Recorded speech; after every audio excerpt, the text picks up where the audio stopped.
কবি নজরুল ইসলামের একটা কথা ছিল কিংবা একটা লেখা এরকম ছিল, আমি জানি চিরজীবন আমাকে কাঁদতে হবে, কারণ আমি যে তোমাকে চেয়েছি।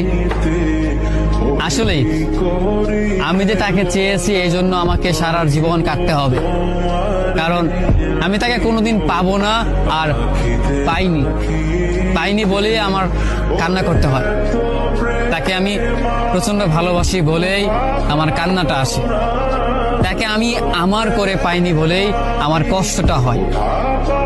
কবি নজরুল ইসলামের লেখাটা খুব দারুণ ছিল। আসলেই তাকে পাইনি বলে আমাকে সারা জীবন কান্না করতে হবে। যদি সে আমার এই ভালোবাসাটা বুঝতো, আমার এই অসীম ভালোবাসাটা বুঝে আমাকে একটু বলতো যে আমি অন্যদের মতো কখনোই তোমাকে ছেড়ে যাব না, তাহলে বিশ্বাস করুন পৃথিবীতে হয়তো আমার চাই